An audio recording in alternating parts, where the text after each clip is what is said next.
The air in Mr. Hammond's office was heavy with perfume and old money. Mahogany shelves, lined with leather-bound law books, framed the long conference table, and at its center, a silver tray gleamed under the overhead light, one last symbol of my grandfather's taste for control. The room was full of family, but it didn't feel like family. My mother adjusted her pearl necklace like she was attending a gala instead of a will reading.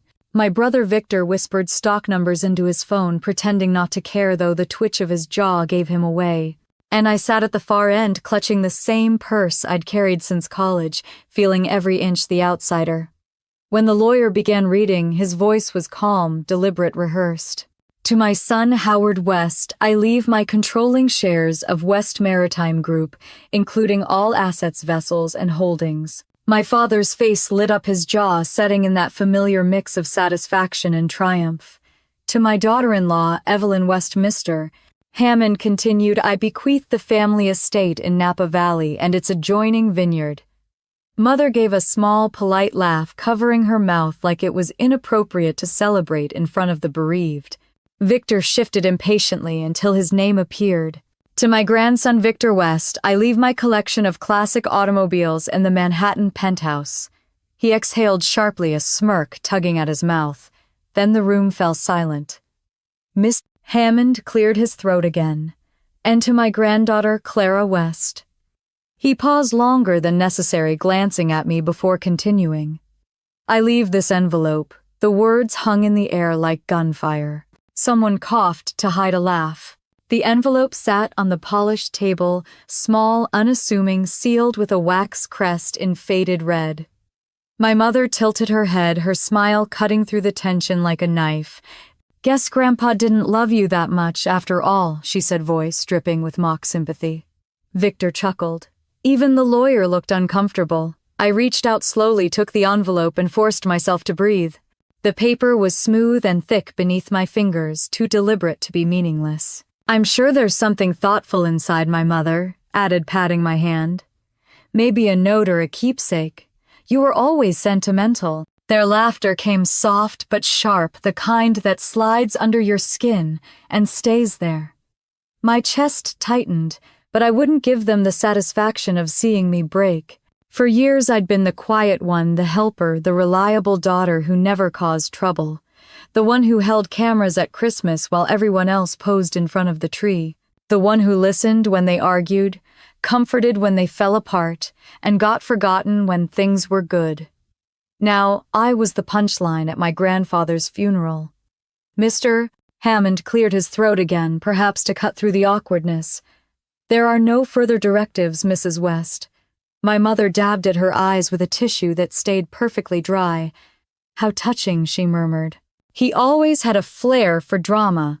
The meeting ended with the sound of chairs scraping and expensive shoes on marble. No one looked at me as they left. They didn't need to. Their laughter lingered like smoke. I waited until the room was empty, until the last echo of my family's voices disappeared down the hall before I slipped the envelope into my coat pocket. Outside, Seattle's afternoon sky was low and gray, the kind of color that seeps into your bones. I stood under the awning while the wind whipped hair across my face. Through the office windows, I could still see them. Mother checking her reflection in the glass. Victor showing Dad something on his phone, all of them smiling, free of guilt. I wondered if Grandpa had watched them the same way, silent and disappointed. The envelope burned in my pocket.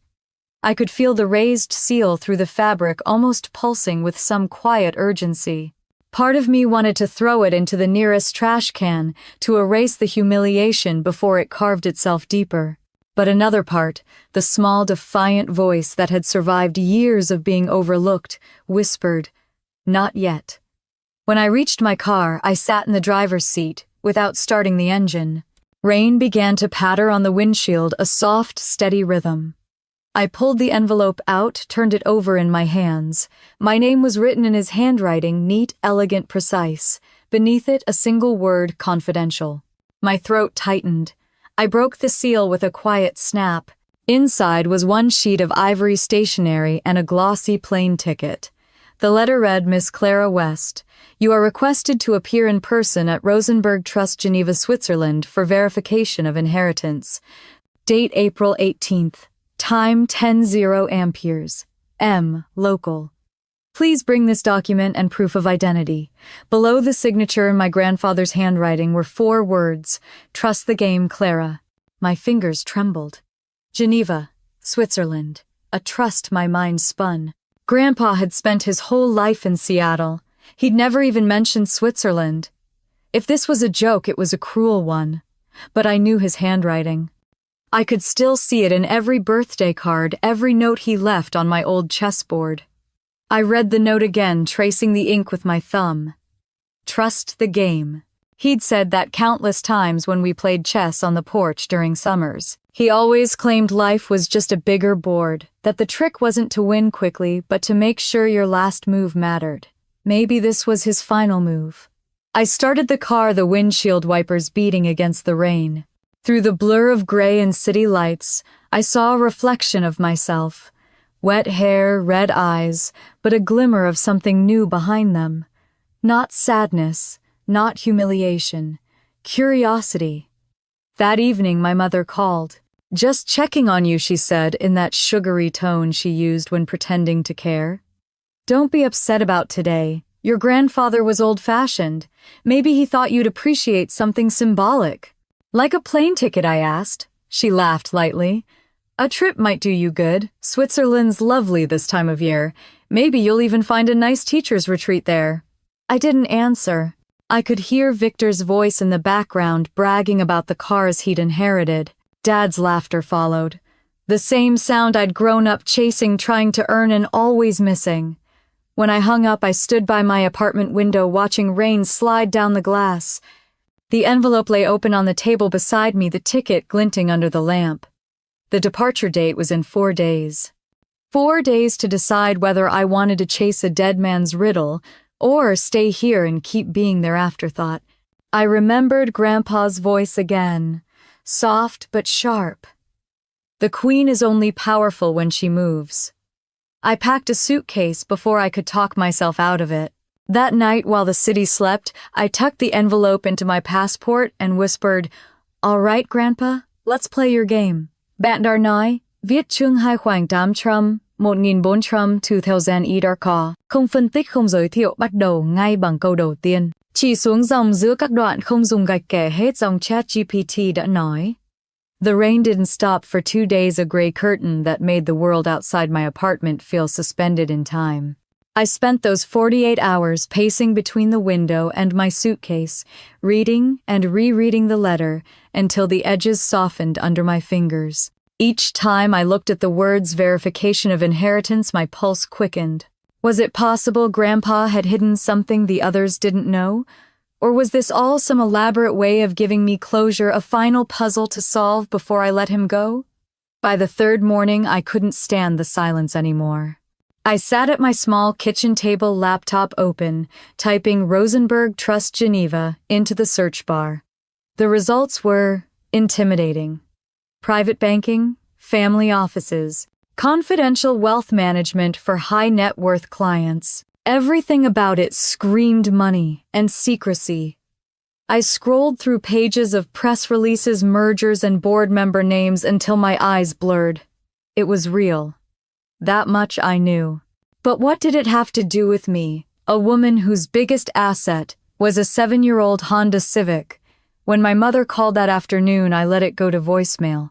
Her voice came through crisp and cold. Sweetheart, if this is about that silly ticket, please don't embarrass yourself. Those people deal with fortunes, not feelings. Just shred the letter and move on. Move on. The same phrase she'd used when Grandpa died. When I didn't get into law school. When Victor crashed my car and blamed me for parking it wrong. Move on, as if every disappointment could be swept aside like dust. That evening, I went to my bedroom and opened the top drawer of my dresser. The smell of cedar and old paper rose up. At the bottom lay the chessboard Grandpa had given me when I was 12. One of the pawns was missing. He'd once said he left it that way on purpose, to remind me that sometimes you play short-handed and still win. I ran my thumb over the worn wooden pieces and realized that every lesson he'd taught me had led to this. He wasn't sentimental, he was strategic. The decision came quietly like a tide rising. By the time the clock hit midnight, I'd booked a flight to Zurich for Friday morning. The next day, I told my principal I needed personal leave. She frowned confused. "You're one of our most reliable teachers, Clara." "Is everything all right? I think I just need to find something out," I said. "Something that's been waiting a long time." Packing was strangely easy. I folded my best dresses, a black coat, a worn paperback copy of Pride and Prejudice, and the letter from Geneva. When I zipped the suitcase, I felt lighter, as though I'd already left behind the weight of everyone else's expectations. Thursday night, Mom invited me to dinner. Against my better judgment, I went. The family dining room was glowing with candlelight when I arrived, just like it had been the day of the will reading. Same silverware, same crystal glasses, same air of superiority. Victor was showing off pictures of the penthouse he'd inherited in Manhattan. "You should see the view, Clara.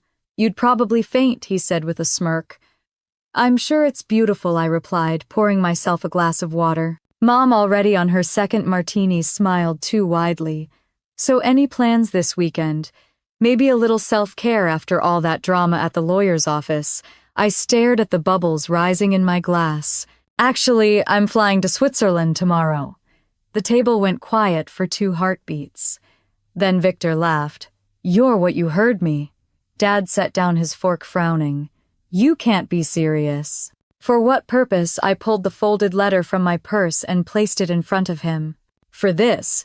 He skimmed it, then handed it back like it was toxic. "Clara, these places don't just send random teachers invitations. You're wasting your money. It's already paid for." "First class," I said, letting the words linger. Mom raised a perfectly shaped eyebrow. "First class? Who's paying for that?" "Apparently Grandpa." Her laugh was short, sharp. "Oh, Clara. Honey, he loved you, but he wasn't some international banker. You're being naive." I looked at her across the table, at her flawless pearls, at the manicured hands that had never once touched a pot or pan, and I felt something shift inside me. "Maybe I am," I said quietly. "But I'd rather be naive and curious than cynical and stuck." For the first time in my life, she didn't have a ready comeback. Dinner continued in tense silence, broken only by Victor's occasional scoff. When dessert arrived, I excused myself. Mom tried one last jab as I reached for my coat. "Switzerland's expensive, you know. Don't come crying to us when your credit card bill shows up." I smiled. "Don't worry, I won't." Outside, the night air was cold enough to sting. I stood by my car for a long moment, looking up at the sky. The clouds had finally parted, and for the first time all week, the moon was visible, sharp and silver, like a coin tossed into darkness. I left for the airport before sunrise. Seattle was still asleep, its streets slick with rain. I parked my car in long-term parking and walked into the terminal, the ticket clutched like a secret in my hand. The gate agent greeted me with a polite smile. "Good morning, Miss West. You're in seat 2 amperes. First class is noted." I blinked. "So it's real." "Very real," she said, handing me the boarding pass. As I settled into my seat on the plane, I glanced around at the quiet luxury that didn't feel like it belonged to me. Soft leather seats, champagne on offer, before takeoff attendants who spoke in calm, rehearsed tones. I kept expecting someone to tap me on the shoulder and tell me there'd been a mistake. But no one did. When the plane lifted off, Seattle shrank below the clouds, and for the first time in years, the knot in my chest loosened. I wasn't running away. I was running towards something. Hours later, when the cabin lights dimmed and most passengers had drifted to sleep, I unfolded the letter again. I traced the line where Grandpa's handwriting met the printed text. Trust the game he'd written. Trust had never been easy for me, not after years of being dismissed, ignored, overlooked. But maybe he'd known that. Maybe this was his way of forcing me to believe in something again. By the time the flight attendant whispered, "We'll be landing in Zurich in 20 minutes," I was wide awake, my heart thudding like it did before the start of every big exam in college. I looked out the window, and the first light of dawn touched the snow-capped Alps, blinding and pure. The wheels touched down with a soft thud, and an unfamiliar calm spread through me. Zurich was quiet, orderly, beautiful. Everything felt intentional, as if the world itself had paused for this moment. Inside the terminal, the air smelled faintly of coffee and fresh bread. I followed the crowd through customs, still unsure what I was doing until I saw him. A tall man in a dark suit stood near the arrivals gate, holding a sign with my name in neat black letters, Miss Clara West, Rosenberg Trust. He spotted me immediately, his expression calm but focused. "Miss West?" he asked in lightly accented English. "Yes, I managed." He gave a short, respectful nod. "Welcome to Switzerland. Please come with me. We've been expecting you." The words sent a chill down my spine, not fear, but recognition. For the first time, I wasn't invisible. Someone, somewhere, was waiting for me. As I followed him through the glass doors into the soft winter light, I caught my reflection in the window. The girl who'd left Seattle humiliated wasn't there anymore. What stared back at me was someone I barely recognized, steady, curious, quietly powerful. And for the first time, I believed my grandfather had known exactly what he was doing. The rain didn't stop for 2 days, a gray curtain that made the world outside my apartment feel suspended in time. I spent those 48 hours pacing between the window and my suitcase, reading and rereading the letter until the edges softened under my fingers. Each time I looked at the words verification of inheritance, my pulse quickened. Was it possible Grandpa had hidden something the others didn't know? Or was this all some elaborate way of giving me closure, a final puzzle to solve before I let him go? By the third morning, I couldn't stand the silence anymore. I sat at my small kitchen table, laptop open, typing Rosenberg Trust Geneva into the search bar.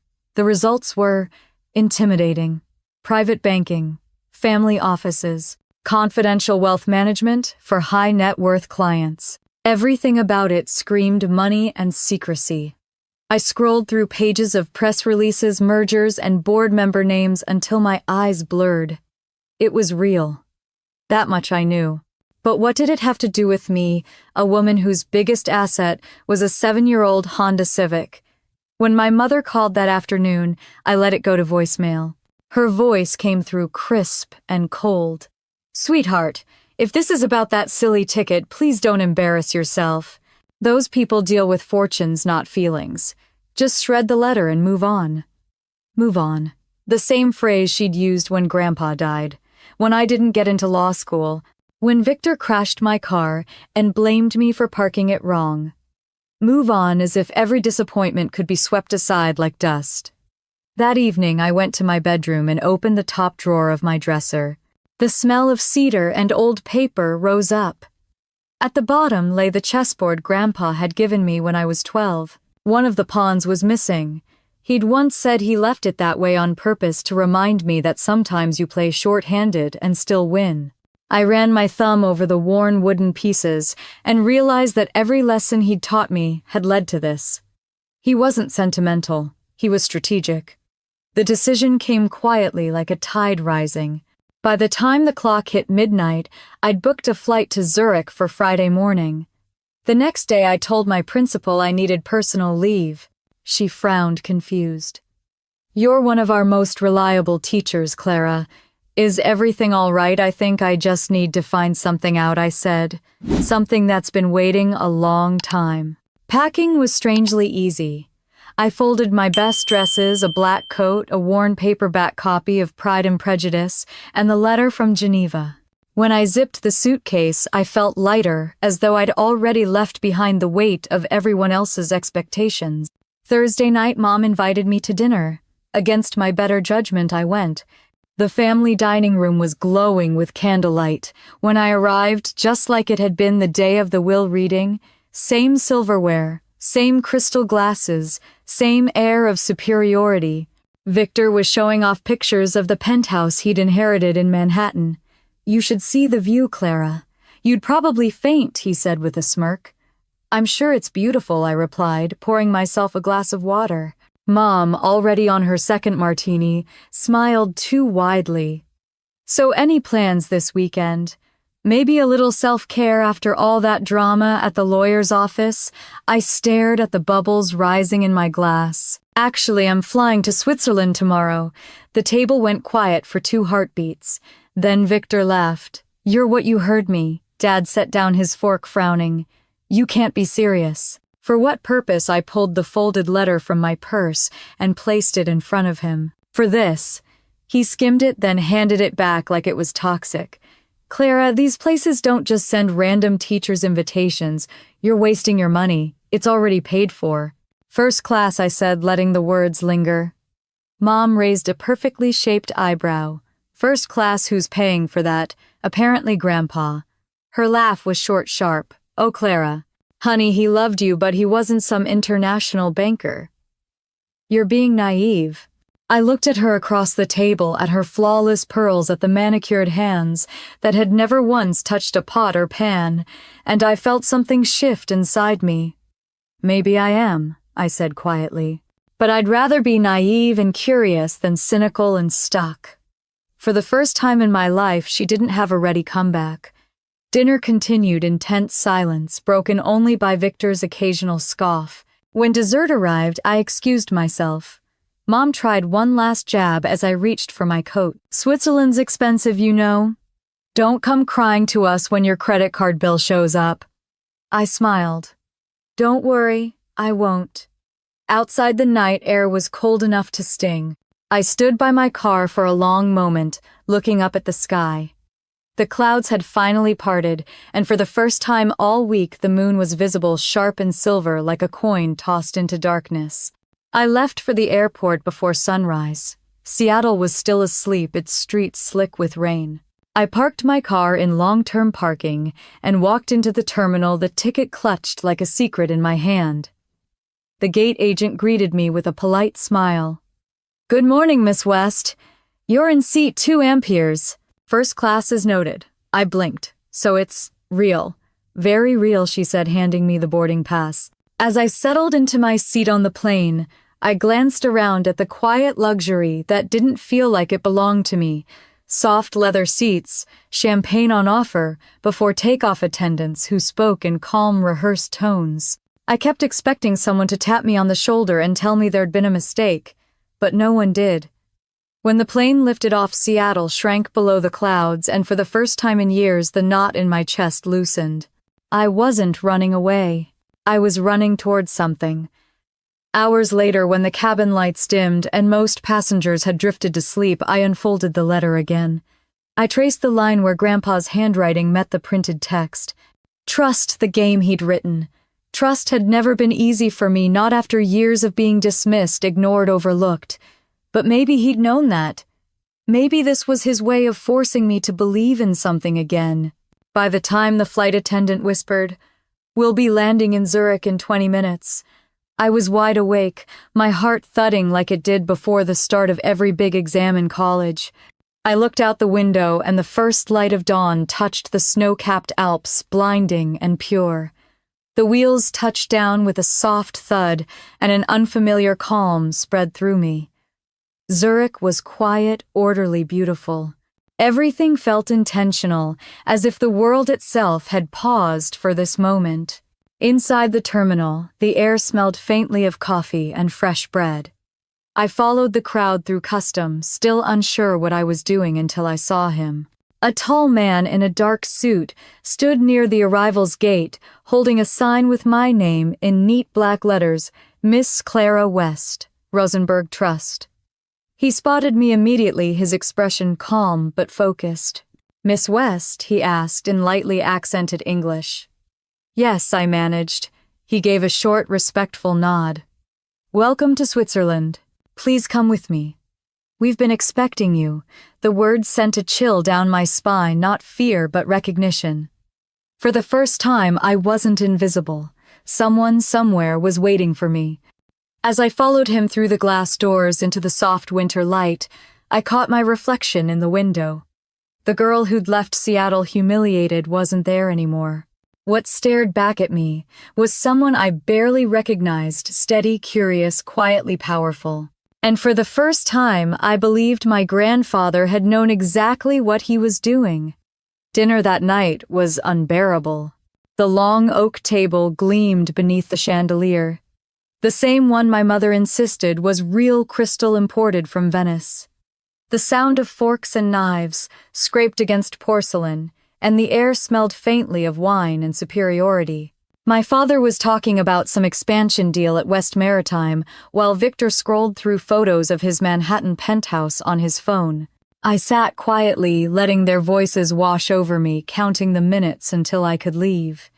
So Victor said, suddenly glancing at me with a smirk, "How was your little trip to the bank? Did they tell you how much your paper envelope's worth I didn't bother looking up?" "Not yet."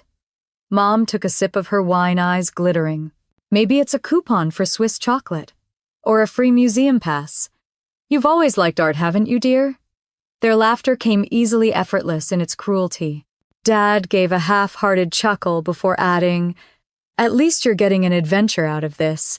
A vacation might do you good before you come back to reality." I smiled politely. Maybe reality's the thing I'm leaving behind. The silence that followed was delicious. Even the chandelier light seemed to flicker. My mother set her glass down, the sound sharp as a warning. "Don't be dramatic, Clara. It's unbecoming."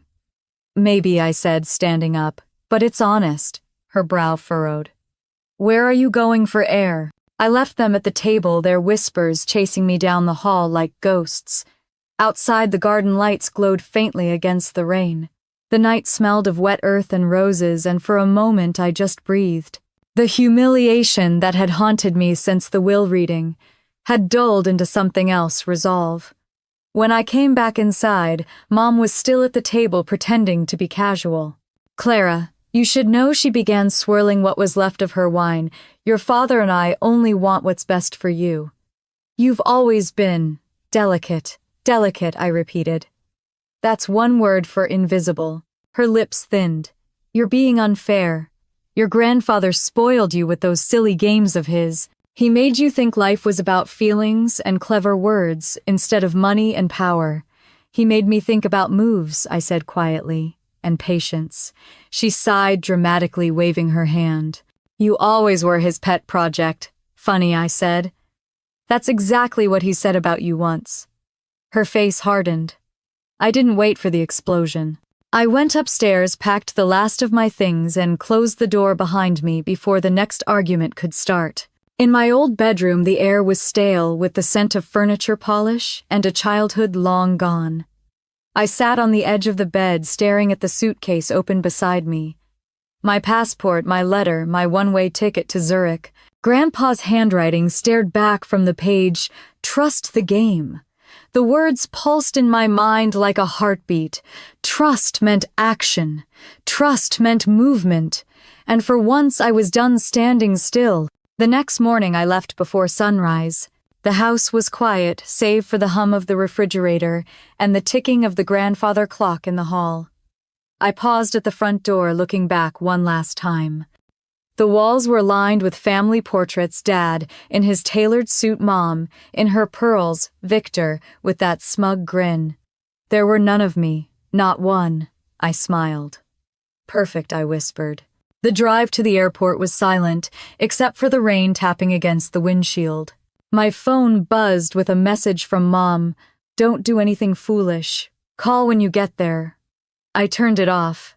At the check-in counter, the clerk smiled professionally. "Destination Zurich," I said. "Business or pleasure?" I hesitated. "Neither," I said finally. "Closure." The woman blinked, then nodded as if she understood. She handed me my boarding pass and wished me a pleasant flight. Inside the terminal, I watched other travelers hugging loved ones, rolling shiny suitcases, holding coffee cups and passports. Everyone seemed to know exactly where they were going. I envied that certainty, but maybe not for long. When my flight was called, I walked down the jet bridge, my suitcase bumping softly behind me. The cabin smelled faintly of citrus and linen. I found my seat first class again, somehow, and settled in, The woman next to me wore a designer scarf and smiled politely before putting on her headphones. As the plane taxied down the runway, I pressed my hand against the window. Seattle disappeared beneath a layer of fog, and I felt something unclench inside me. Every mile between me and that dining table was a small act of rebellion. Hours later, somewhere above the Atlantic, I opened my notebook. I began writing not a letter, not a plan, just thoughts. They think I'm running away, I wrote. But really, I'm running toward something. Toward him, toward myself. When I landed in Zurich, the world was washed in white. Snow clung to rooftops and treetops, the kind of beauty that demands silence. The air was cold and thin, each breath a reminder that I was far from home. Customs was easy, almost too easy. The officer stamped my passport and handed it back with a polite willkommen. I followed the crowd through the arrivals hall, still trying to decide what came next.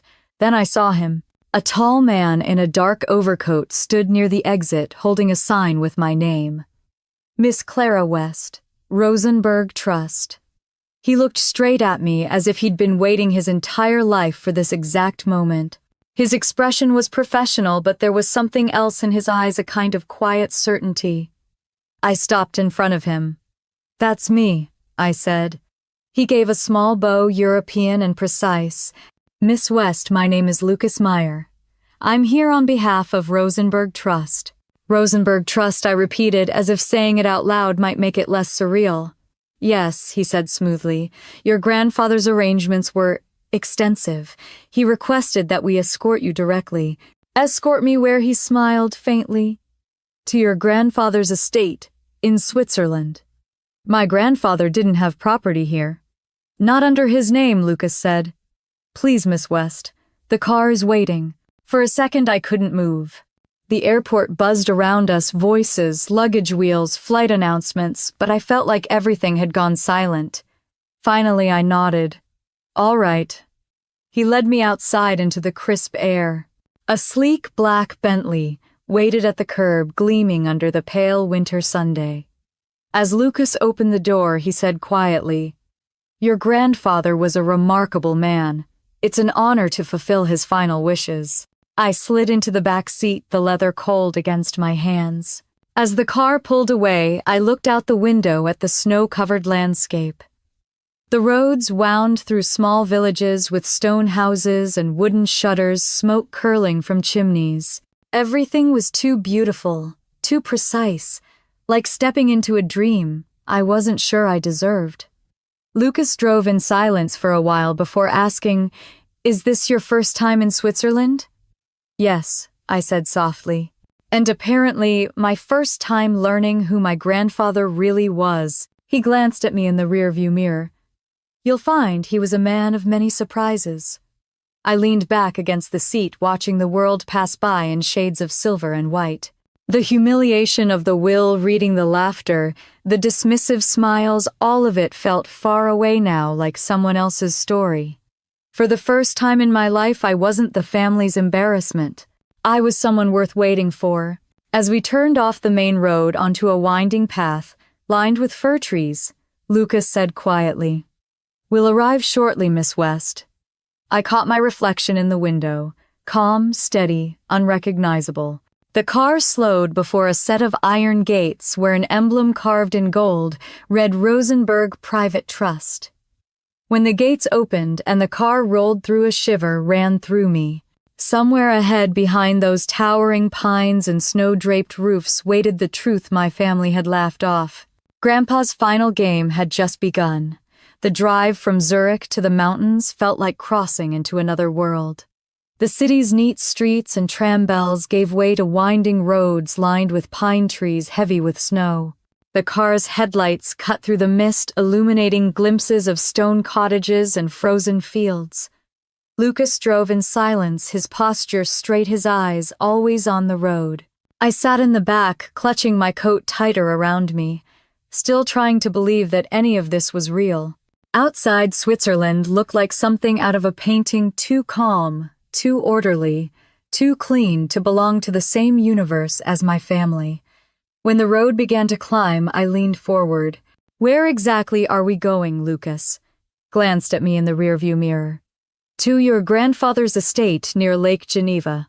The Rosenberg Trust offices are nearby. My grandfather never owned property here, I said automatically. He smiled slightly. Not under his American name, no. The answer sent a shiver through me.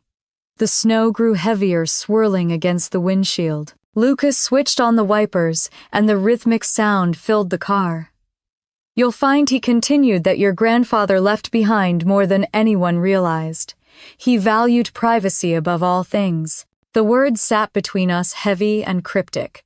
Privacy wasn't something Grandpa had ever needed in Seattle.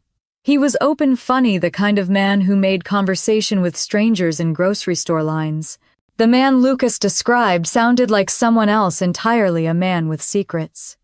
After nearly an hour, the trees parted to reveal a stretch of open land. Through the falling snow, I saw lights glowing in the distance. The outline of a vast stone house emerged, steep roofs, tall windows, and a grand staircase sweeping up to the front entrance. The kind of estate you'd see in old European movies, not in real life. The gates opened soundlessly as we approached. 2 guards nodded as the car rolled through. Lucas glanced back at me. Welcome to Rosenberg Estate, Miss West. The Bentley stopped before the steps. A man in a tailored gray suit stood waiting at the top holding an umbrella. He looked to be in his 60s with silver hair and the kind of face that had forgotten how to smile. Good evening, Miss West, he said in a deep accented voice. I am Franz, the caretaker. It's an honor to finally meet you. Your grandfather spoke of this day. I stepped out of the car and into the snow. The cold bit instantly at my cheeks, but I hardly noticed. He spoke of me many times, Franz said. He made detailed arrangements for your arrival. I followed him up the steps and through the enormous front doors. The warmth inside hit me immediately, along with the smell of cedar and polished stone. The foyer was vast, lined with portraits and candle sconces. A fire crackled in the hearth, throwing shadows across the marble floor. Everywhere I looked, there were reminders of wealth and taste: antique rugs, crystal chandeliers, paintings that looked expensive enough to hang in museums. It didn't feel like anything my grandfather would have built. And yet, there was a familiarity in the details: the chessboard carved into the side table, the clock ticking softly in the corner. Franz led me to a sitting room where a tray of tea waited beside the fire. Please, he said, gesturing for me to sit. Mr. Keller will join you shortly. Who's Mr. Keller? The executor of the trust, he said simply. He will explain everything. As Franz left, I sat alone, the fire crackling behind me. My eyes drifted to the mantel where a photograph sat framed in silver. I stood and walked closer. It was Grandpa, smiling younger, standing on a balcony overlooking this very lake. I touched the glass, tracing his face with my fingertip. You were full of secrets, weren't you? I whispered. The door opened behind me. He was a man who valued foresight, a voice said. I turned. A tall man stood there, mid-40s perhaps, with neatly combed hair and eyes the color of steel. His suit was perfectly tailored, but there was nothing ostentatious about him. He carried himself like someone used to control. Miss West, he said, extending his hand. I'm Adrian Keller, Chief Executor of the Rosenberg Trust. I shook his hand. His grip was firm, professional. You've come a long way, he said, motioning for me to sit again. I had questions, I said. I'm sure you do, he replied, and I'll do my best to answer them. He opened a leather folder and slid a document across the table toward me. This is your grandfather's final directive regarding his international holdings. Everything you see here has been held under Rosenberg Trust since 1998. I stared at the rows of numbers and company names. There were properties, shares, offshore accounts, more money than I could imagine. My stomach turned. This can't be right. He wasn't that kind of man. Adrian tilted his head. What kind of man do you believe he was? He was a retired businessman. Comfortable, not this. I gestured helplessly at the document. Mr. West was many things, Adrian said calmly. But above all, he was strategic. He once told me, "The people who see your worth too late are the ones who taught you its value." He wanted you to see what they couldn't. I couldn't breathe for a moment. The fire popped behind us. "Why me?" I asked. "Why not my father or brother?"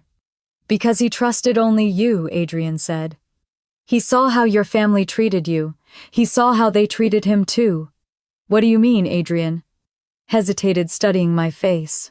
"Some truths are better told when you're ready to hear them. For now, all you need to know is this: your grandfather's holdings have been transferred to your control pending identity verification tomorrow morning in Geneva." The words hit like a physical force. My control? Yes. The Rosenberg Trust has maintained these assets on your behalf for the last 10 years. Mr. West left explicit instructions that they would activate on your 27th birthday. I blinked, disoriented. "That's next month." Adrian smiled faintly. "We're early. He said you might need a head start." The clock on the wall chimed softly, pulling me back to the moment. I looked down at the document again, then back at Adrian.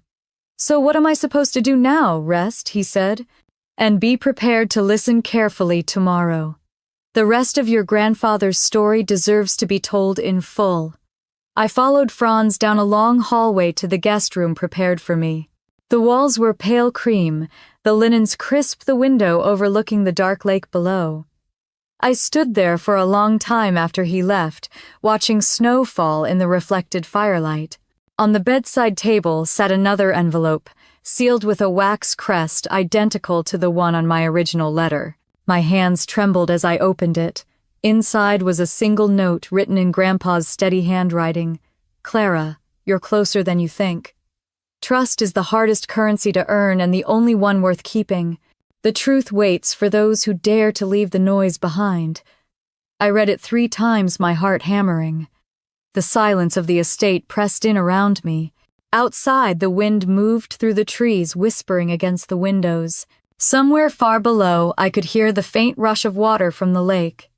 I folded the note carefully and slipped it under my pillow. For the first time since his funeral, I let the tears come quiet, steady not from grief, but from the strange relief of being seen. When the clock in the hallway struck midnight, I lay awake, staring at the ceiling. In the stillness, I could almost hear his voice. "The queen moves when the board is silent." Tomorrow, I would find out what game he'd been playing all along. The morning light over Lake Geneva was so pale it looked almost silver. I woke to the sound of soft footsteps outside my door and the faint clink of porcelain. When I opened it, Franz stood there with a breakfast tray, coffee, croissants, fruit. His manner was as precise as the ticking clock in the hall. "Good morning, Miss West," he said with a polite bow. "Mr. Keller requests your presence in the study when you're ready." I nodded, still groggy, and thanked him. When he left, I stood by the window holding the coffee cup between my palms. The lake stretched endlessly below, framed by snow-dusted mountains. It didn't feel like a view that belonged to me, but somehow I was part of it now. Half an hour later, I followed the scent of polished wood and burning fire to the study. Adrian Keller was already there, standing beside the fireplace, a folder open on the desk before him. He looked up when I entered. "Good morning, Miss West," he said.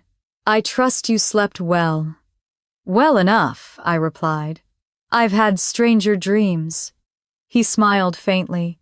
"Then let's see if we can make sense of them." He gestured toward the chair across from him. I sat, heart thudding. On the desk lay documents with embossed seals, pages of financial statements, and what looked like property deeds. "This," Adrian began, "is the full portfolio of your grandfather's trust. For 10 years, it has been under my management per his instructions. All assets are legally registered under Rosenberg Trust, an umbrella organization he founded in Switzerland." I frowned. "He was never involved in Swiss business." Adrian tilted his head slightly. "He was more involved than anyone knew. Mr. West established Rosenberg Trust in the late 1992 after certain disagreements with his partners in the United States. He relocated portions of his wealth here to protect them." My mind raced. From what Adrian paused, studying me. From your family. The words settled in the air like dust after a storm. I didn't speak. I couldn't. Your father and his associates at West Maritime had begun using company funds for speculative investments, he continued evenly. When your grandfather confronted them, they attempted to force him out under the pretext of age and declining judgment. He anticipated this long before it happened. So he created something separate, untouchable. I leaned back, the room spinning. You're telling me he built an entirely new fortune in secret? Adrian nodded once. And he used his own lessons in patience to do it. Every year, he expanded investments in shipping, hospitality, and real estate, mostly in Europe and Asia. He worked quietly, always under the Rosenberg name. He refused to draw attention. And now it's mine. It is, Adrian said softly. By his directive, the trust activates under your name once you verify your identity in person. He slid a sleek black folder toward me. Inside, I saw pages stamped with government insignias, company seals, and figures that didn't seem real. My eyes skimmed down the page numbers that stretched into the hundreds of millions, possibly more. This can't be right, I whispered. There must be a mistake. There's no mistake, he said. He began transferring control 8 years ago through holding companies and subsidiaries. Each one is linked to your trust. I looked up stunned. He did all this without anyone knowing. Adrian's expression softened. He was a man who preferred his victories quiet. The fireplace crackled between us. I stared at the papers, the edges trembling in my hands. I wanted to laugh or cry or both. My grandfather, the man who'd worn old sweaters, who'd driven a 10-year-old pickup truck, had been running an empire beneath everyone's nose. Why me? I asked finally. Why not my father or Victor? Adrian closed the folder and folded his hands on the desk. He said you were the only one who saw people instead of power. The only one who played the long game. I thought of our chess matches when I was a child, the way he'd lean back after I made a move and say, "Patience, Clara. The queen wins by watching." He left something else for you, Adrian said, interrupting my thoughts. He opened a drawer and retrieved a small ornate box. He asked that I give you this personally after you learned about the trust. My pulse quickened as I opened the box. Inside lay a single gold key and a folded note. The paper smelled faintly of cedar and ink.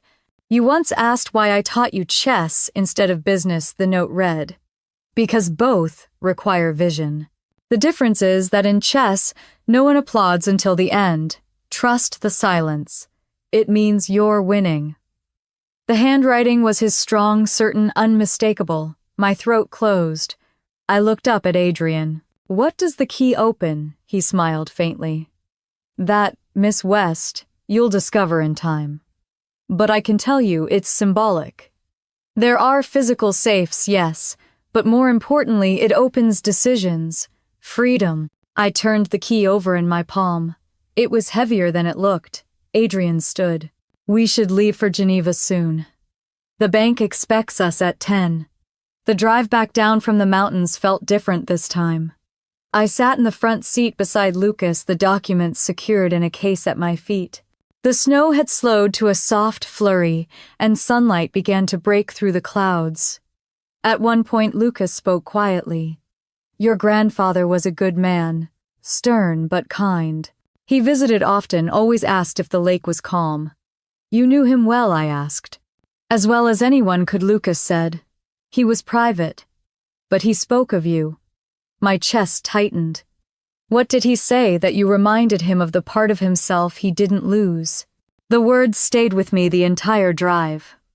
When we reached Geneva, the city sparkled beneath the morning Sunday. The streets were lined with cafes and glass storefronts reflecting the water. It was all too clean, too beautiful to feel real. The Bentley stopped in front of a white stone building with tall windows and a bronze plaque that read Rosenberg Private Trust.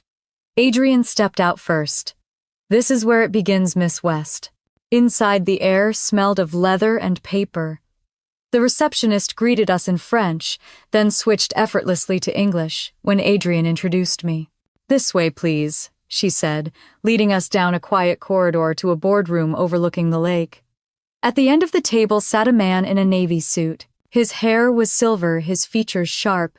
"Miss West," he said warmly. "I am Mr. Laurent, director of the Rosenberg Trust. We've been waiting for you." Waiting. The word struck something deep in me. He motioned for me to sit, then placed a sleek tablet in front of me. On its screen was the digital form of my grandfather's will, different from the one I'd seen in Seattle. This one was stamped Confidential, International Holdings. "Before you sign, Miss West Laurent said you should know what you're inheriting." He turned the tablet so I could see the list companies, resorts, shipping lines, real estate portfolios, names I recognized from news headlines. One line at the bottom caught my eye: West Maritime Holdings. Silent partner Rosenberg Trust, 51% ownership. My breath caught. He still owned it, I whispered. All these years he still owned it. Adrian nodded. "Through you now." The room was silent, except for the faint hum of the heater. I stared at the screen, the weight of it all pressing down. For years my family had laughed at me, dismissed me, treated me like a shadow. But here I was, the only one holding the truth they'd buried. Mr. Laurent placed a pen beside me. "Sign here, Miss West. Once you do, the trust is yours." My hand hovered above the line for a moment, trembling, then steadied. I signed. The tablet chimed softly, confirming the transfer. Mr. Laurent smiled. "Congratulations, Miss West. As of this moment, you are the sole beneficiary of Rosenberg Trust. Your grandfather's legacy continues through you." Outside bells from the nearby cathedral began to ring. I looked out at the glittering lake and whispered under my breath, "Checkmate, Grandpa." For the first time, the silence didn't feel empty. It felt like victory. The next morning, I woke to sunlight spilling through the sheer curtains of the Geneva hotel suite. The city outside was quiet, the streets gleaming from a night of soft rain. My mind was still buzzing from yesterday, from the signatures, the words "sole beneficiary," and the realization that my life had been split cleanly in two.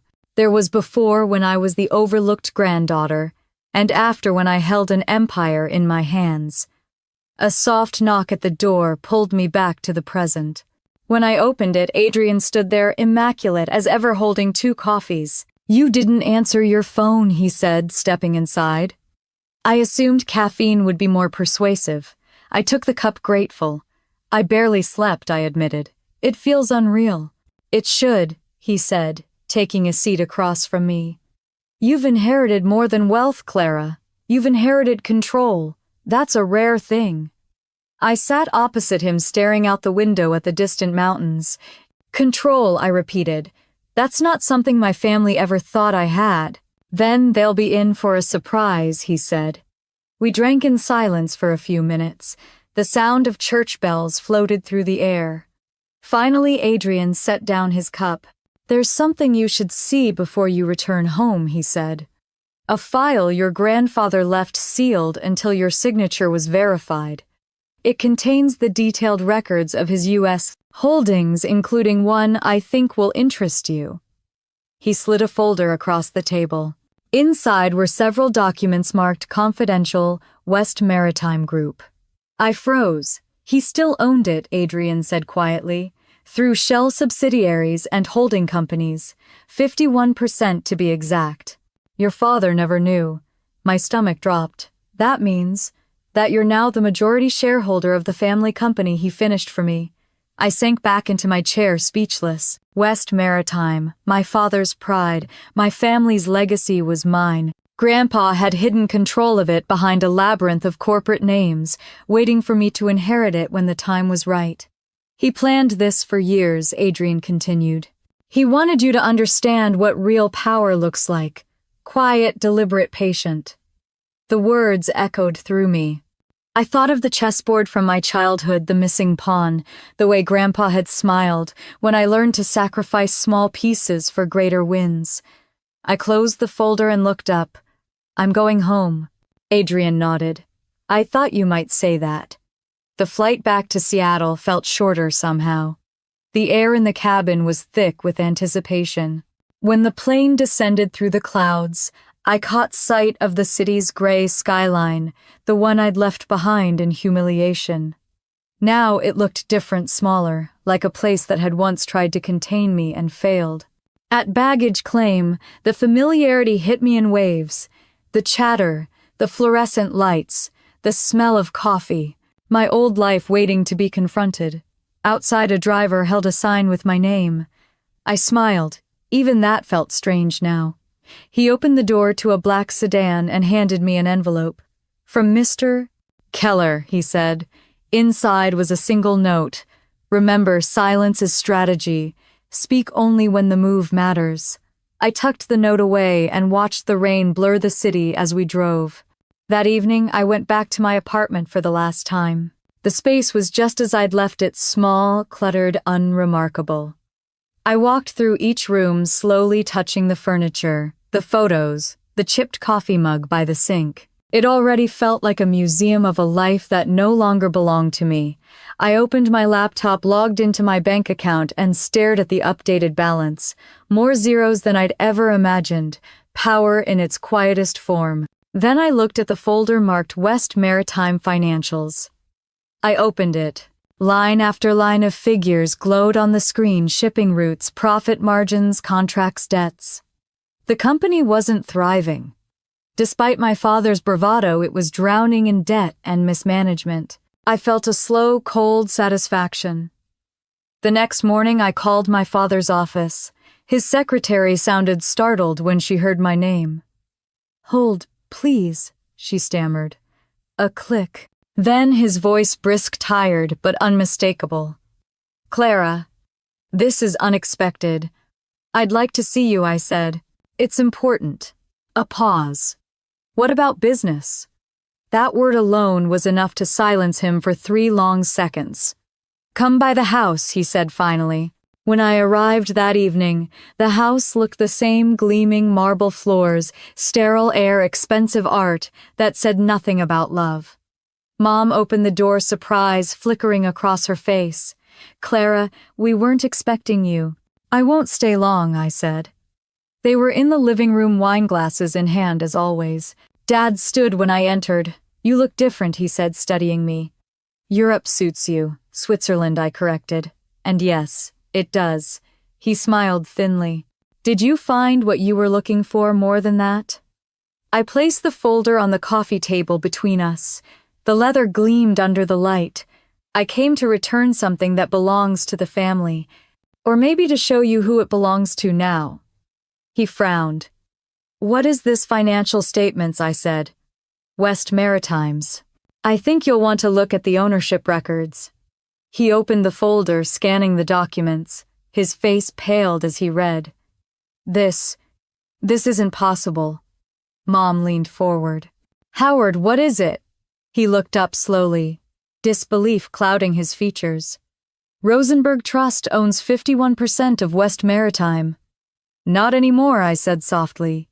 "It's mine now." The silence that followed was absolute. Mom's eyes widened. "What are you talking about? Grandpa never gave up the company. He just hid it. And when he died, it all came to me." Dad's voice broke. "That's absurd.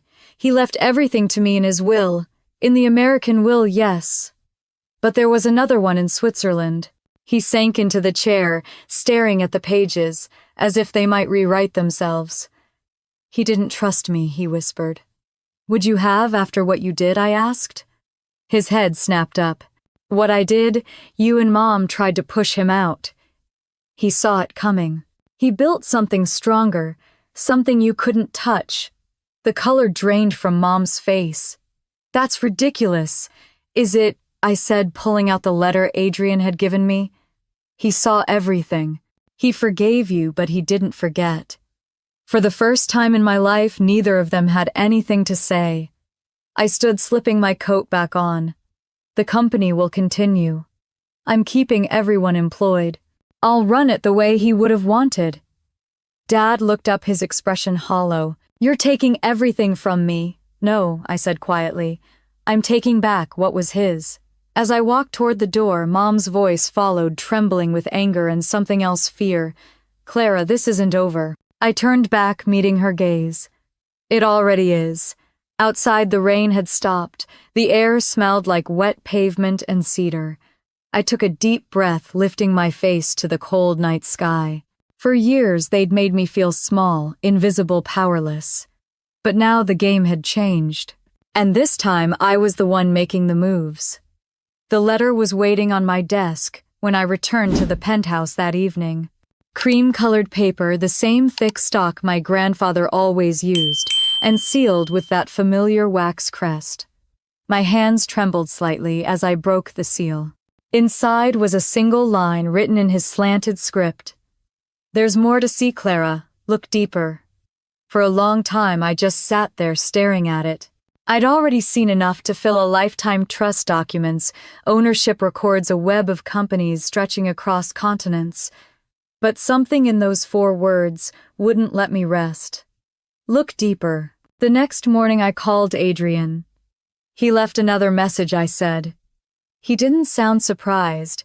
Then it's time you learned the full story. By noon I was back at Rosenberg Estate, the snow melting in thin silver streams down the stone steps. Franz met me at the door and led me to the study where Adrian was waiting. He stood by the fire, a thick, leather-bound folder in his hands.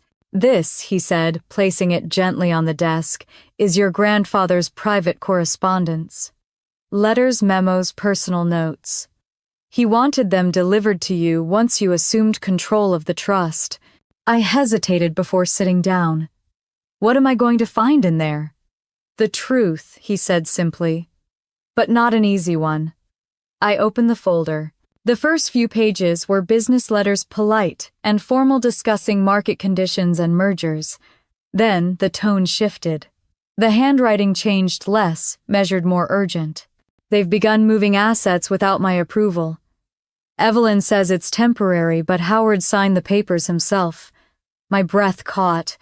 "They're rewriting the company's bylaws to push me out. Victor witnessed it. He's just a boy, but already he knows how to play their game." I looked up at Adrian. He knew. All this time he knew they were trying to take everything. He nodded.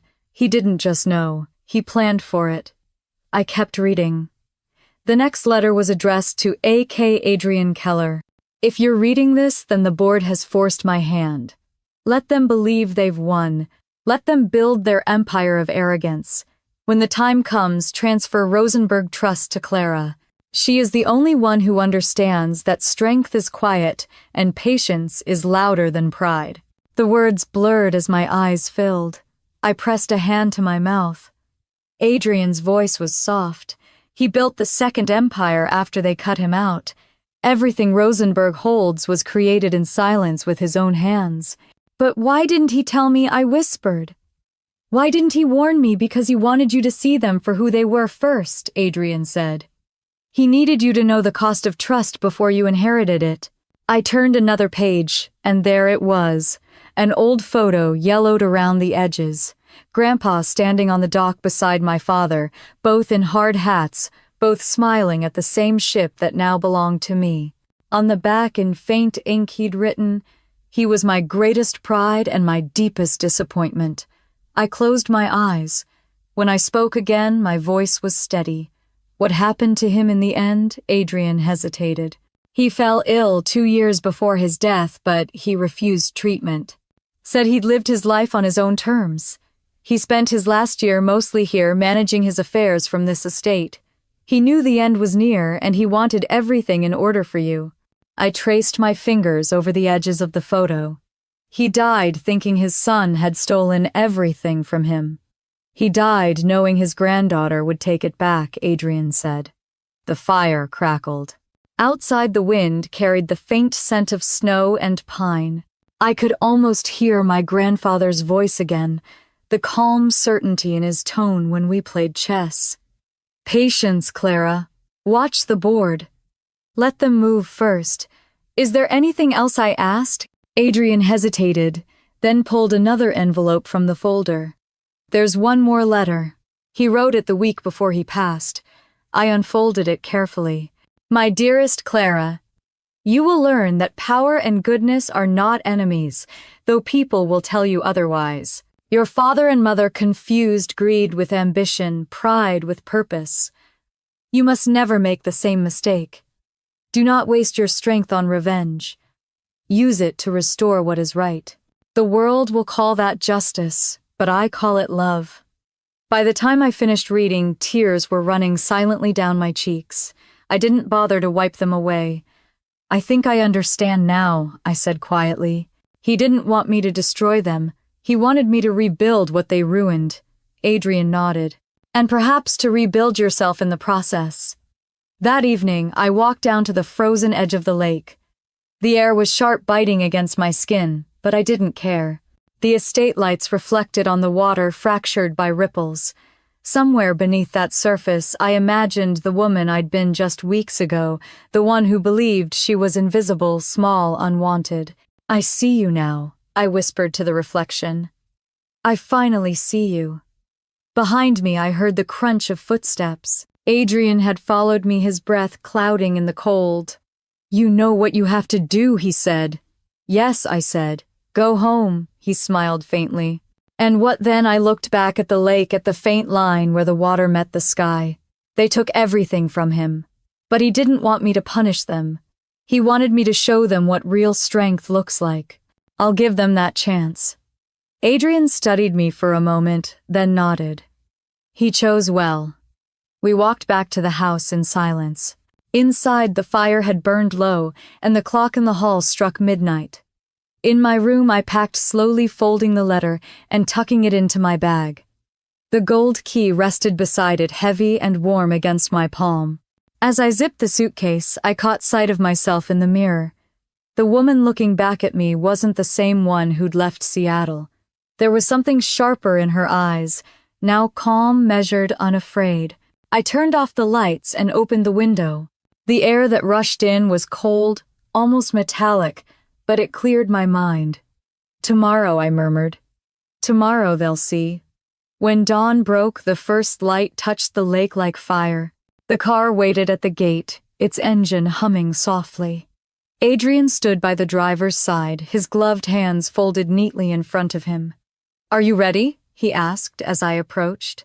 More than ever. He handed me a small envelope before I stepped inside.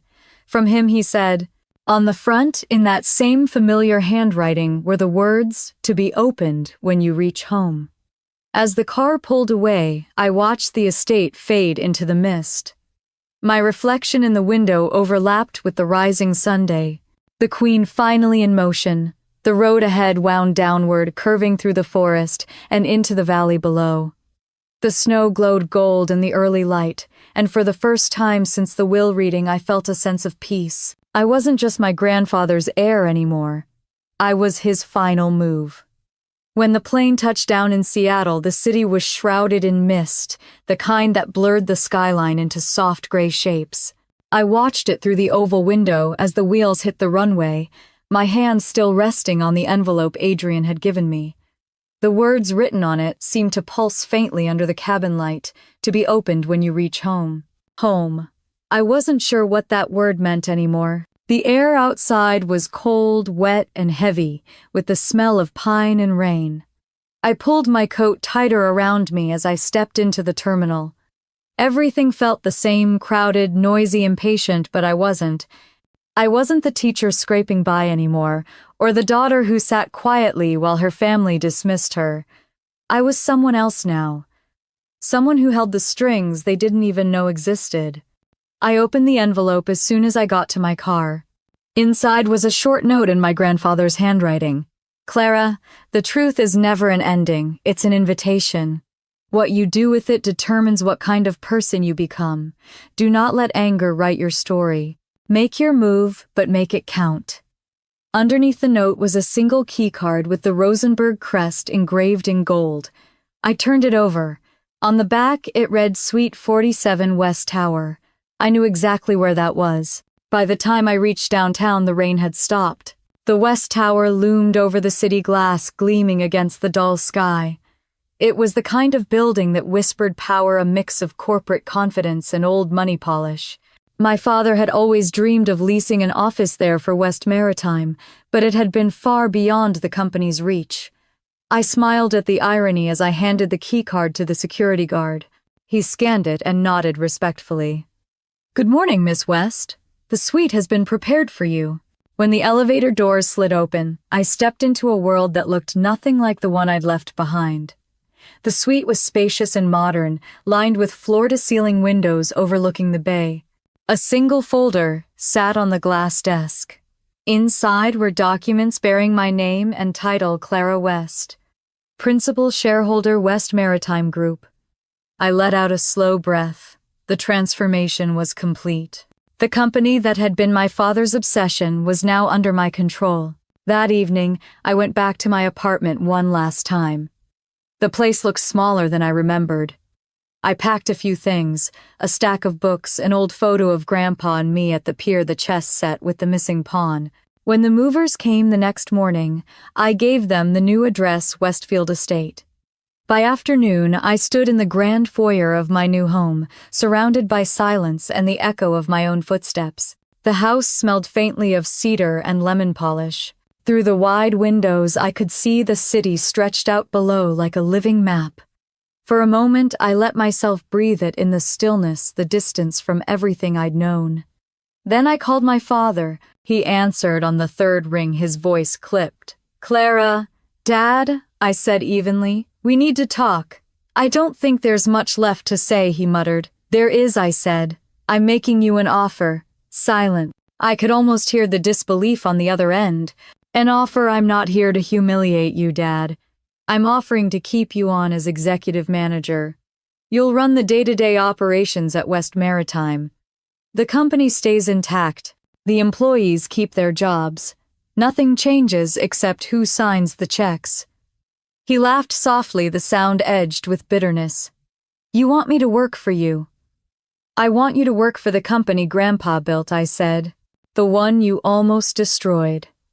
Another silence, longer this time. Finally, he said, "You really are his granddaughter. That's the idea." I ended the call before he could respond. That night, I stood by the balcony overlooking the city lights. The rain had cleared, leaving the streets slick and glistening. Below, people hurried under umbrellas, unaware that entire empires shifted quietly above their heads. My phone buzzed, Mom's name flashing on the screen. I ignored it. Then it buzzed again, a message. "We're hosting dinner Sunday. Be there." It's time we talked. The next few days passed in a blur of meetings. Adrian coordinated the transfer of management authority, lawyers adjusted contracts, and financial analysts briefed me on market projections. I listened carefully, signing documents with a steadiness that surprised even me. By Friday, my name appeared in the company registry beside a title that once belonged to my father, owner and majority shareholder. On Sunday evening, I drove to my parents' house. The same marble floors, the same art, the same forced smiles. But the energy had shifted. This time when I walked in, their laughter stopped first. Mom opened the door with her usual polished grace. "Well," she said, her tone sharp with curiosity, "the prodigal daughter returns." "Something like that," I said, taking off my coat. Victor was there too, lounging on the couch, scrolling through his phone. He looked up briefly and gave a smirk. "Heard you've been playing businesswoman. How's that going?" "Better than expected," I said. "How's unemployment?" His smirk faltered. Dad appeared from the dining room, his expression unreadable. "Let's eat," he said. Dinner was a quiet war. Silverware clinked. The smell of roasted garlic filled the air. Every word was measured, every glance sharp. Finally, Mom spoke, her voice soft but deliberate. "Clara, whatever this is, this power trip, it has to stop. You can't possibly think running West Maritime will end well." "I don't think," I said calmly. "I know," Victor scoffed. "You think you're some kind of CEO now?" "I don't think it," I said again. "It's printed on my business card." Dad slammed his fork down. "Enough. This family has been through hell because of that company. Your grandfather's paranoia destroyed everything. Don't repeat his mistakes." I looked straight at him. "His mistake was trusting you." The room went still. Mom's voice rose sharp with outrage.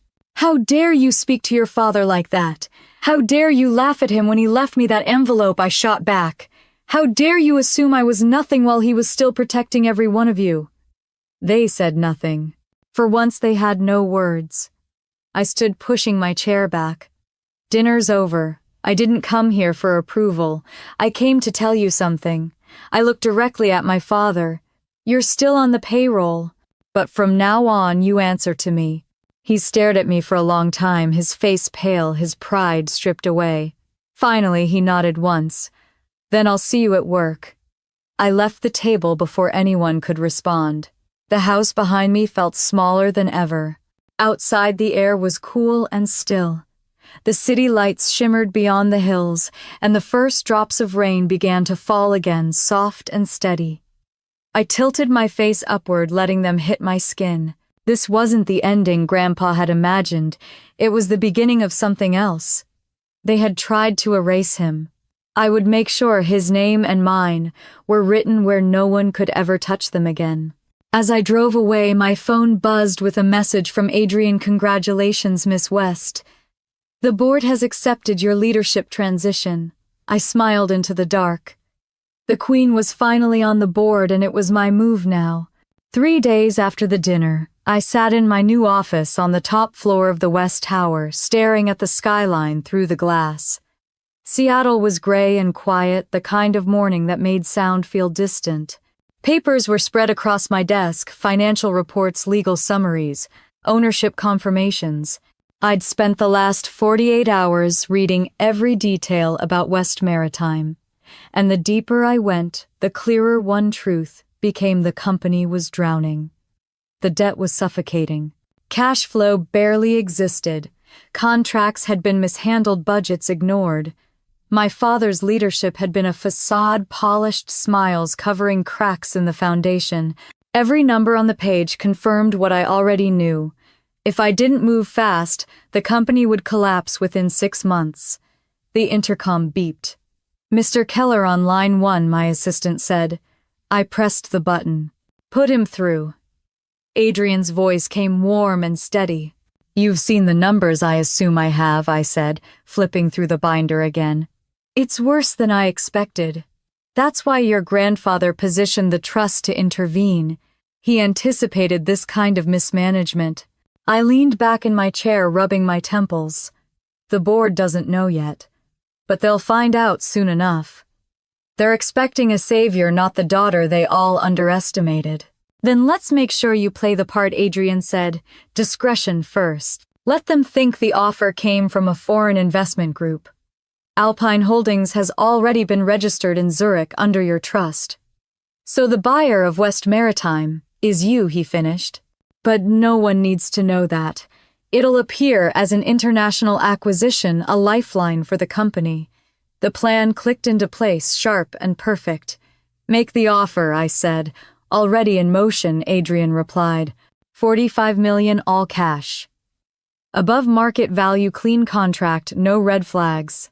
They'll take it. I hung up my pulse, steady but quick. For years they'd laughed at my envelope. Now I was buying back everything they'd stolen. By noon, I was at the office headquarters of West Maritime. The lobby still smelled like salt and coffee, the same scent I remembered from childhood visits. Employees greeted me politely, not realizing the new owner had just walked through their doors. My father's assistant led me upstairs, her heels clicking on the polished floor. He was in the boardroom, papers scattered, sleeves rolled up, tension in every movement. When he saw me, surprise flickered across his face. Clara, I didn't expect you here today.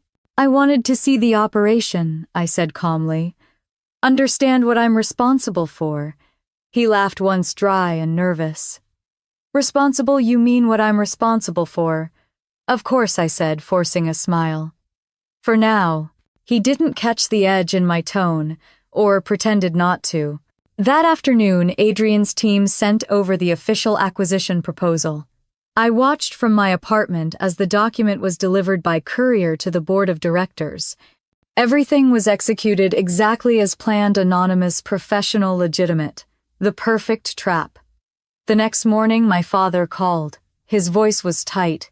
Clara, something happened. I let a hint of concern color my tone. What is it? We received a buyout offer. Out of nowhere. A Swiss investment group, Alpine Holdings. They're offering far above valuation. I paused as if thinking. Is that good news? I don't know yet, he admitted. The offer is generous, almost suspiciously so, but the terms are solid. They want full control, no changes to staff or leadership for 3 years. That sounds ideal, I said lightly. Maybe you should take it. He laughed, but it came out hollow. You think I should sell the company. I think you should consider what's best for everyone, I replied. Sometimes letting go is a smarter move than holding on. He hesitated, then sighed. You sound just like him. Maybe that's not such a bad thing, I said, and hung up. By Thursday, the board had convened. My father paced the length of the conference room, arguing with Victor and the other directors. They debated valuation, foreign influence, potential mergers. None of them knew that the investor they were discussing was the same woman who had once fetched them coffee during family meetings. Friday at 4:47 p.m., the deal was signed. West Maritime was sold to Alpine Holdings. At 5:15, the wire cleared. By 5:30, I owned the company. When the confirmation email came through, I read it twice. Transaction complete. That was it, no fanfare, no applause. Just a quiet click of the universe falling into place.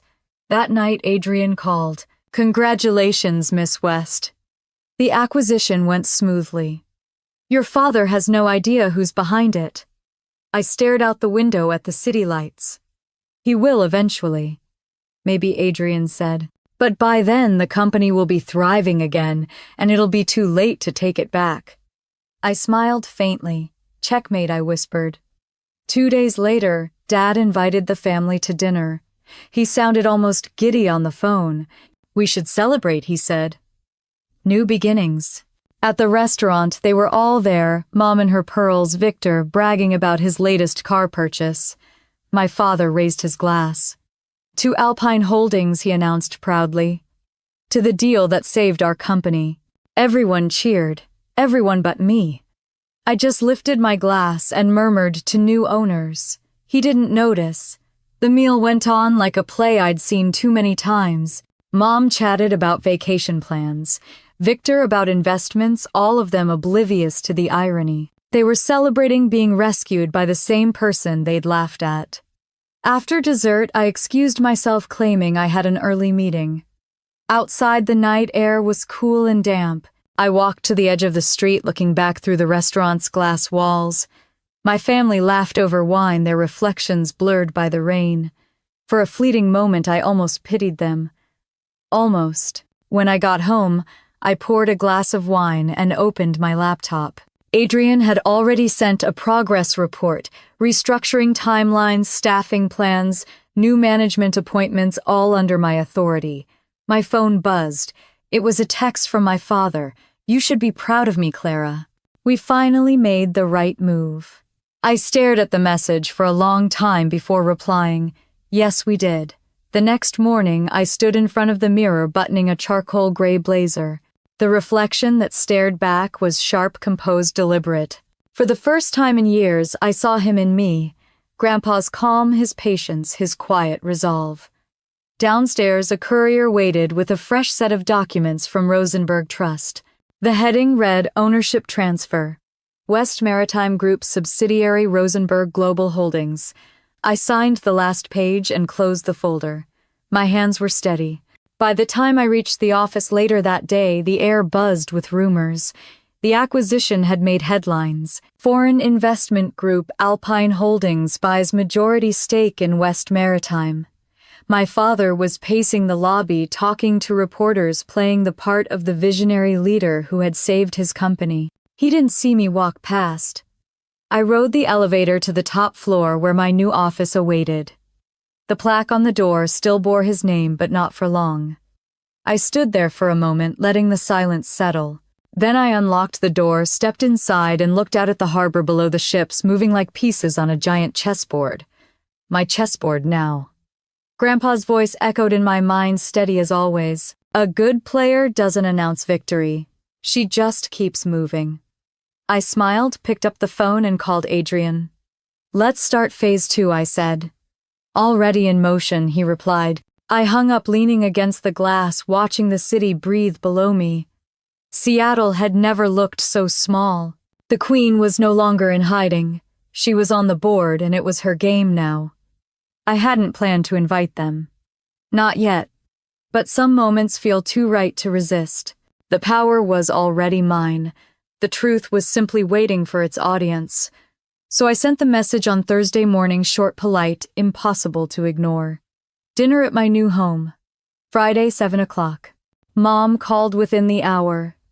"Your new home?" she asked, suspicion dripping from every syllable. "Where exactly is that? You'll see," I said, and ended the call. Friday night arrived with a storm, the kind that rattled windows and turned the sky into a restless gray sea. I stood at the top of the stone staircase watching headlights crawl through the rain toward the gates of Westfield Estate. The staff moved quietly behind me, lighting candles, pouring wine-adjusting place settings on the long oak table. Everything gleamed. Everything was ready. When the doors opened, the wind swept in first, then my family. Mom wrapped in her cashmere coat, her perfume thick enough to compete with the rain. Dad followed, his expression cautious, the unease of a man used to being in charge but suddenly unsure of the rules. Victor trailed behind them, smirking as if the whole evening were a joke. Mom stopped halfway into the foyer, eyes darting across the marble floors, the chandeliers, the portrait of grandfather that hung above the fireplace. "This is quite something," she said. "Whose place is it?" "Mine," I answered. Her head snapped toward me. "Yours?" I smiled. "Yes. I bought it 2 weeks ago." Victor laughed, shaking his head. "Right. With what teacher's salary?" "With interest," I said simply. No one spoke after that. We sat for dinner, the storm crackling outside as thunder rolled over the hills. The table glittered with silverware, crystal glasses, and candlelight. Franz, the estate's caretaker, served quietly, moving like part of the shadows. Mom tried first. "Well, darling, you've certainly done something with yourself. You must tell us your secret." "A rich boyfriend. A sudden lottery win." "Something like that," I said. Dad cleared his throat. "Let's not turn this into an interrogation. It's good to see everyone together." "Of course," Mom said sweetly, though her eyes never left me. "I just think it's fascinating that Clara managed all this so quickly." Her tone was sugar over glass. I set my fork down carefully. Some things take time. You just don't see them until they're finished. Victor leaned back in his chair, arms crossed. "What's this really about, Clara? You drag us here to show off your little castle," I smiled. "Not exactly." Dad frowned. "Then, what is it about?" I reached under the table, lifted a leather folder, and placed it between us. "You should probably read this." Dad hesitated, then opened it. His eyes moved across the pages, confusion melting into disbelief. "This can't be right." Mom leaned over. "What is it?" He didn't answer.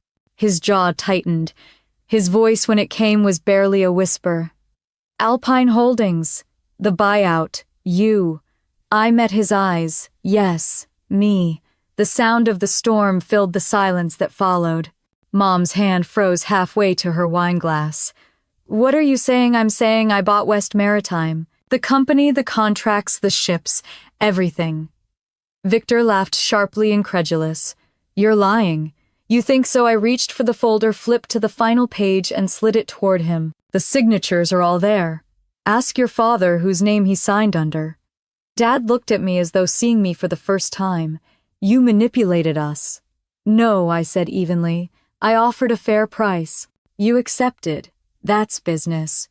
Mom slammed her hand on the table, her voice breaking. "You tricked your own family." I stood, slowly, my chair sliding back with a soft scrape. "No, Mother. I learned from mine." The thunder outside cracked like a gavel.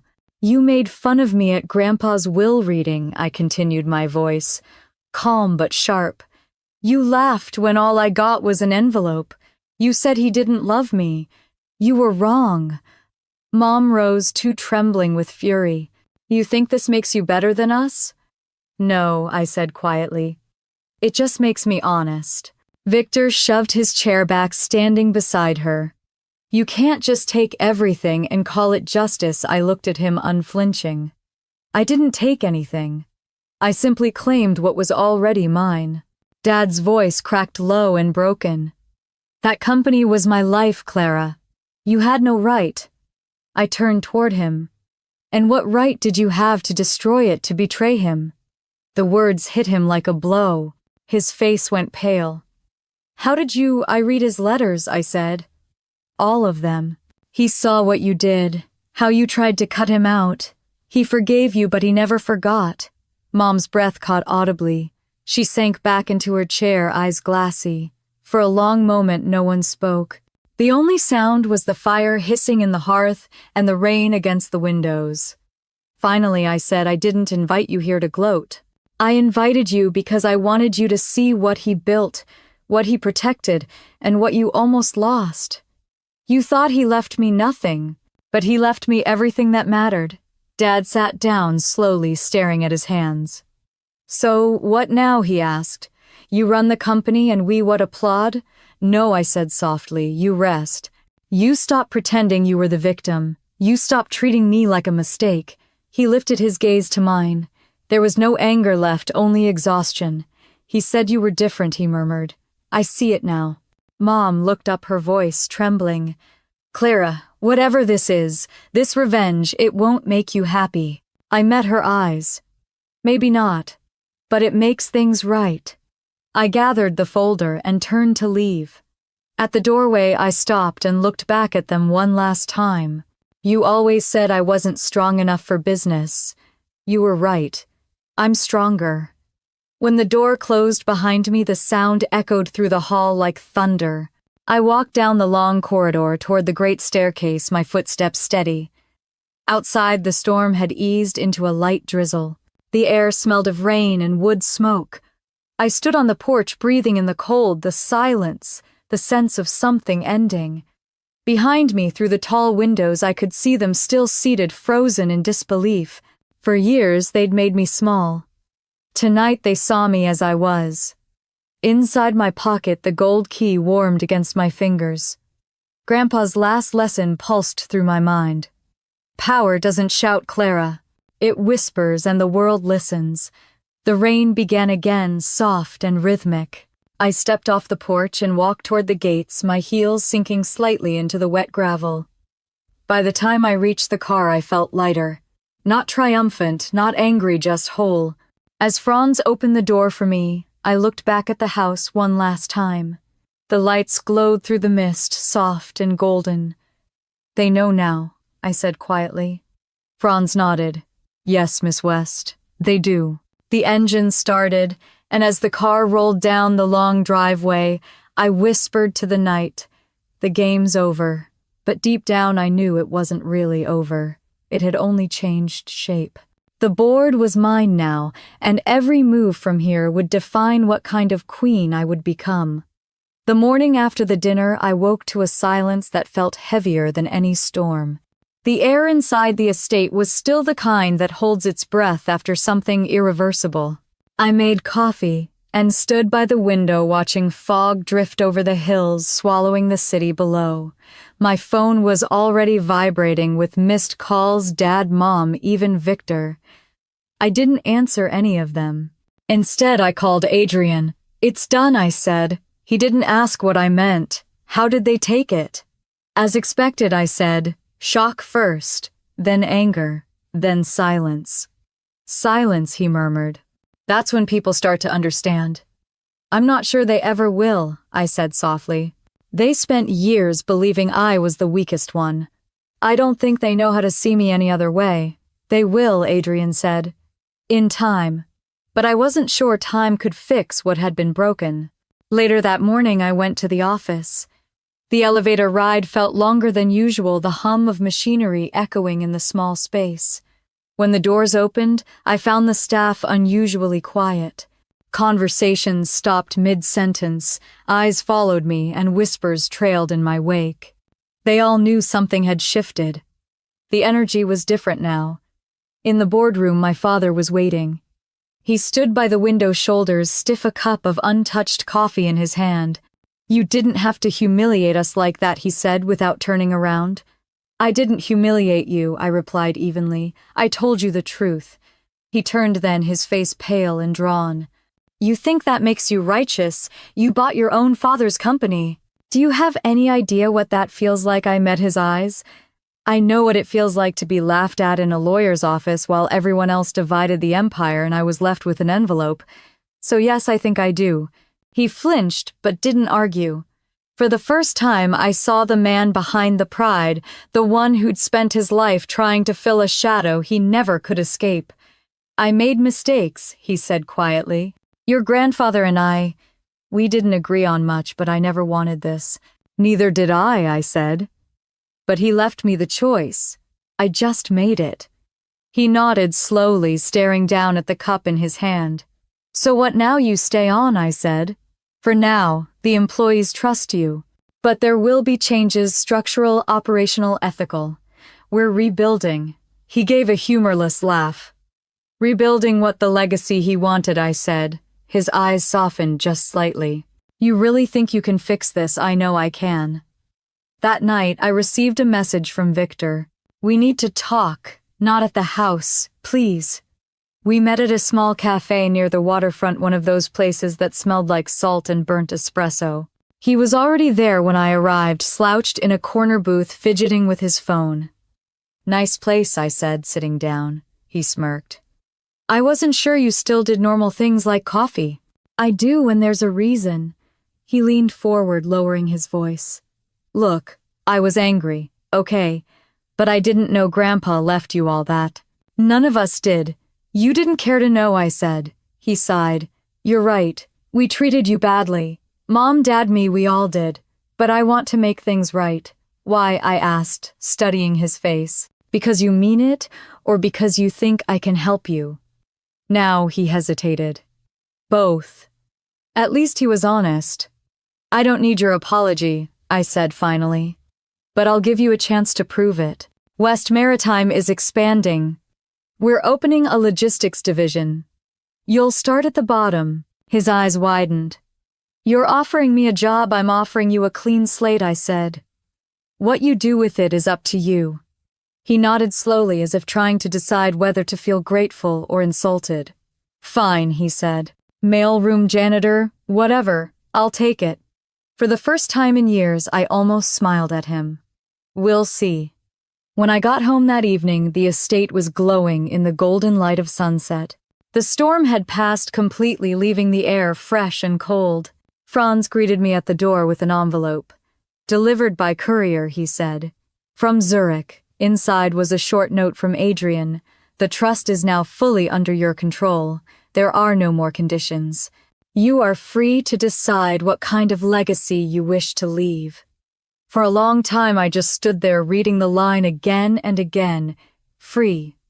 It felt strange, heavy, and light all at once. I walked to the terrace and looked out over the valley. The city lights blinked like stars below, and in the reflection of the glass door, I saw my own face, older, somehow sharper but steady. Grandpa's words echoed in my mind. Do not waste your strength on revenge.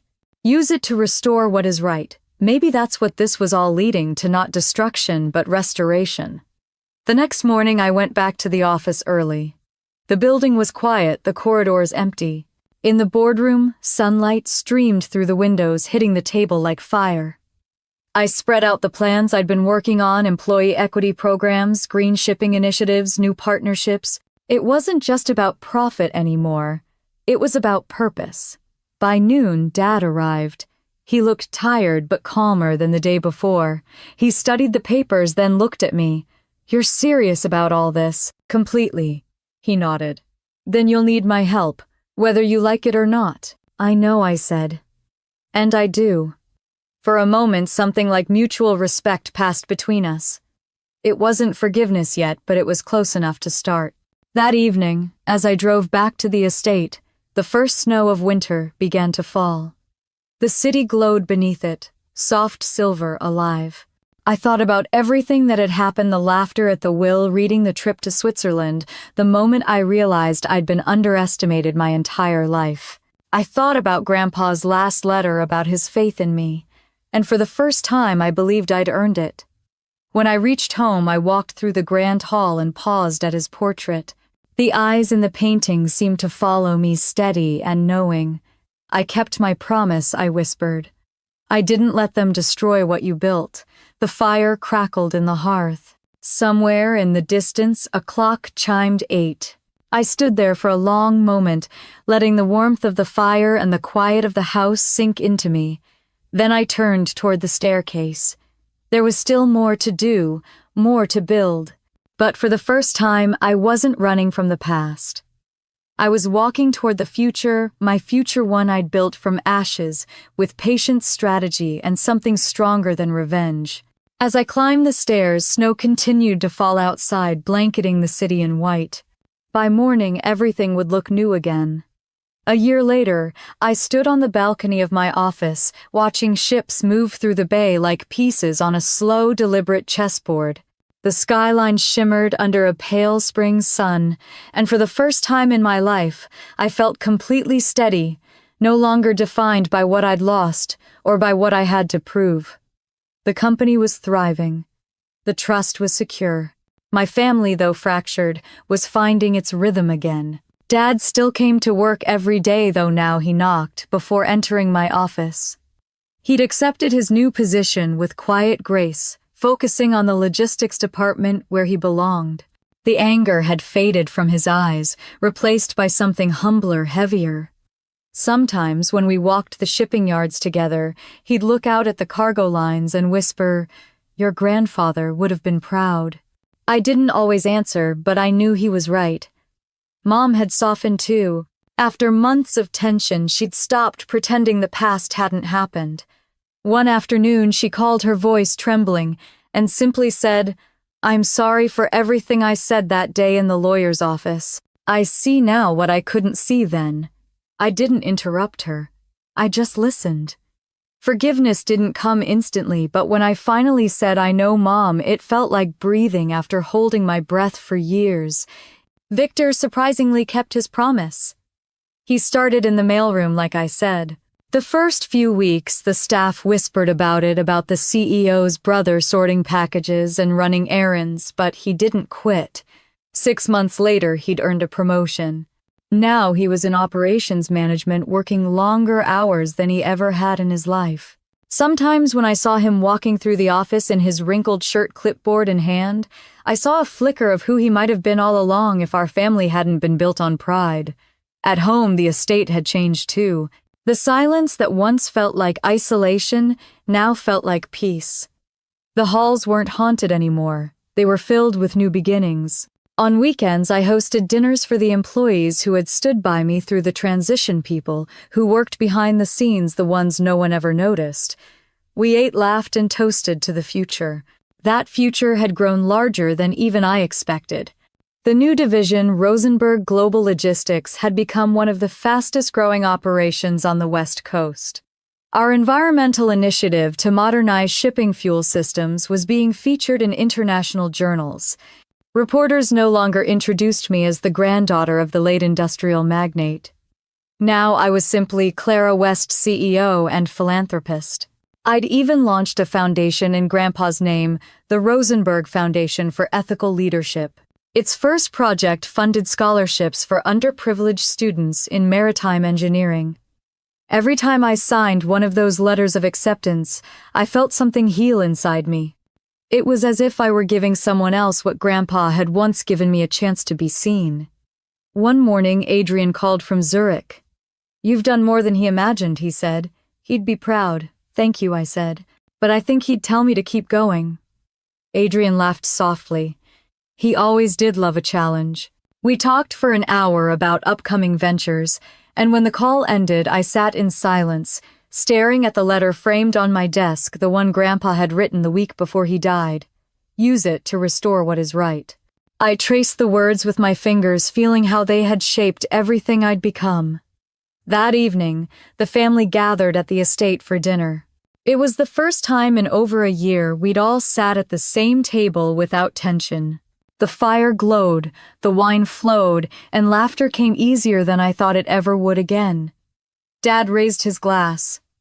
To Clara, he said, his voice steady. For reminding us what legacy really means. I smiled, shaking my head. To family, I said. The real kind, the one you build when you finally stop pretending everything's perfect. They clinked glasses. Even Mom smiled. After dinner, I stepped outside. The night was clear, the stars reflecting on the lake like pieces of light scattered across the water. I could still remember that girl sitting in a lawyer's office, humiliated and small, clutching an envelope everyone thought was empty. I wished I could tell her what I knew now, that the envelope hadn't been a consolation prize. It had been an invitation to transformation. The breeze carried the faint scent of cedar and rain. I thought of Grandpa again, of his voice during those long chess games when I was a child. Patience, Clara. Let them underestimate you. It's how you win without cruelty. He was right. Winning hadn't been about revenge. It had been about becoming someone who no longer needed it. I turned back toward the house. Through the windows I could see my family laughing, Mom leaning toward Dad, Victor making a joke that actually made her laugh. It wasn't perfect, but it was real. For the first time, it felt like we were all seeing each other clearly, without envy, without fear. The next morning, I took the company jet to San Francisco for a board meeting. As we flew over the mountains, the clouds parted, revealing stretches of snow and sunlight that looked endless. I closed my eyes and thought about how far I'd come from a forgotten granddaughter to the architect of a legacy built on integrity and renewal. At the meeting, reporters were waiting outside the headquarters. Cameras flashed, microphones were thrust forward, and one voice called out, "Miss West, do you believe your family's redemption story has influenced your leadership style?" I paused before answering. "I believe redemption is leadership," I said. "When you rebuild something broken with grace instead of bitterness, you lead by example." That's what my grandfather taught me. The sound of shutters clicking followed me as I walked inside, but I didn't look back. By evening, I was back home, sitting by the fireplace with a glass of wine. The firelight flickered against the chessboard on the table beside me. It was still missing the pawn, just like the one Grandpa and I used to play with. I'd left it that way intentionally. A reminder that every game begins with sacrifice. I reached for my phone and opened the Notes app, typing a few lines for the Foundation's website. We are the sum of our choices, some born from pain, others from patience. But the moment we choose to build instead of burn, we become the architects of our own peace. As I hit save, my phone buzzed with a message from Adrian. "Are you content, Clara?" I looked at the flickering fire, at the life I'd built from the ashes of doubt and betrayal, and typed back. Content isn't the word. Fulfilled, maybe. Finally, outside the wind picked up rustling the pines around the estate. Somewhere in that sound, I thought I heard his voice again, calm and certain. "You played the long game well, my dear." I smiled. "Game over, Grandpa," I whispered. "But the legacy's just begun." Then turning to the audience that had followed me through every storm, I said softly into the quiet of the night, "If this story meant something to you, if you've ever been underestimated or overlooked, remember this. What's inside your envelope might just change everything. Like, comment and share your story. Someone out there needs to know that it's never too late to make your next move." And with that, I closed the chapter, not with vengeance, but with victory that finally felt like peace.